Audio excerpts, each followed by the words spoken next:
perspective. So I wanted to get maybe some key things that are happening today that you would say James Madison answers the question, whether it's the president sending troops to Chicago or LA or Portland or some other current event. What would you say is the relevance to current events that we can find in learning about Madison through your biography?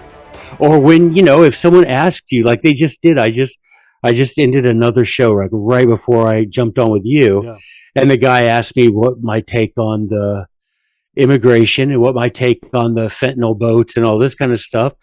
And it's so easy to sit here and hide behind the skirts of James Madison. I mean, honestly, and I don't feel embarrassed because of that. I'm like, this is a great man, and I have no problem standing behind great men. When it comes to anything, there is authority in antiquity. There is authority in your ability to quote the words of the great men of the past. And it comes across as being educated as opposed to being opinionated. Right. If I say James Madison wrote, that sounds really persuasive. If I say, well, I think, who cares what I think? I mean, really, honestly, you know what I'm saying? It's like, who cares? That doesn't make nobody cares. Right. But if I say James Madison said, everybody's like, blink, okay, that guy has got legit juice. I want to listen to what Madison said. So another thing I wanted to get into with this biography of Madison is its relevance to today, because too often people think, well, they maybe avoid history thinking that it has no relevance to them today. And I just love how you've brought out things like Germania, and you have Livy, his history of Rome, and even Machiavelli's review of that history. And as you go through those, to me, I would say that those are just as relevant today as they were when they were written. It's almost like you're reading it from what's going on today from a different perspective. So I wanted to get maybe some key things that are happening today that you would say James Madison answers the question, whether it's the president sending troops to Chicago or LA or Portland or some other current event. What would you say is the relevance to current events that we can find in learning about Madison through your biography? Yeah, I would say the biggest thing, well, two things, I think. If I sit here and ponder it for a second without just giving a TikTok answer, I think the first thing is, we've already discussed it, the Helvidius Pacificus debates, because they literally are on the topic of how much authority the president has over war, the execution of war, the blowing up of boats. How much authority does the president have to send in troops to Chicago or Memphis or whatever? Yeah. How much authority? And so you can get that on, the Helvidius Pacificus debates. I would say that's the first thing. Mm-hmm. And the second thing I would say is, and this is going to sound odd, but just follow along with me here. It's kind of maybe a bit torturous, but if you follow along, it'll make sense. So after the Constitution was ratified, it wasn't at all clear that Madison was going to be elected to Congress from his own district, because one of his friends was actually running, James Monroe.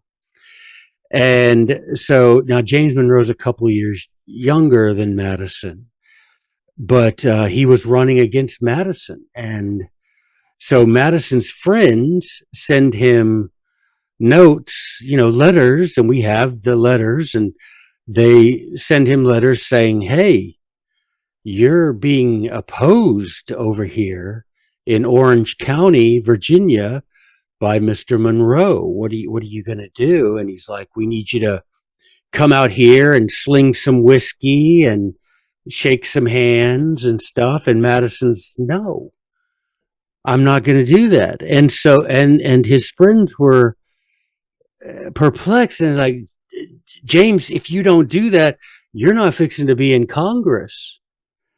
And he's like, well, if people don't think that I'm worthy of their vote, I don't see how retail politicking does anybody any good.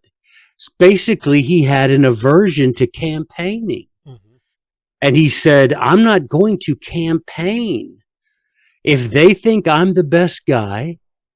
Because back then, there were no, like you can imagine today, and you've all voted, it'll say, Trump or Madison, whatever, I don't know.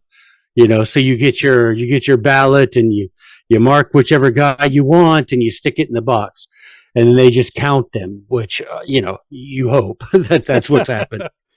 Back then, you could actually verify how you voted. Right, exactly. But back then, there was none. There was a piece of paper, but it had no names on it. You simply wrote J. Madison and stuck it in the box, or J. Monroe and stuck it, or Mickey Mouse or whatever. You just stuck it in the box. There were no printed ballots that you would have names and you would put a mark next to a name or anything like that. And so Madison's idea was, well, if they think I'm the best for the job, they'll write my name in. And if they don't, then they don't. And that's as simple as that. And so James Monroe, to his credit, and I put this in the book, James Monroe says to Madison, well, how about if we do this? How about if we campaign together? How about if the two opponents, if we do the circuit together and we don't insult each other, we simply sit on stage and present our own, little version of what we think is right. And that way there will be, what did Madison call it? No atom of ill will, ATOM, not an atom of ill will between the competitors. And so he and Mr. Monroe traveled throughout Virginia that winter together in a stagecoach, making campaign stops together. I mean, it would be honestly like Trump and Kamala Harris riding together in a car, getting out, not insulting each other, getting back in the car after making their little speeches, going back round together. And that sort of understanding of qualification for office then is what I wish we could get back to.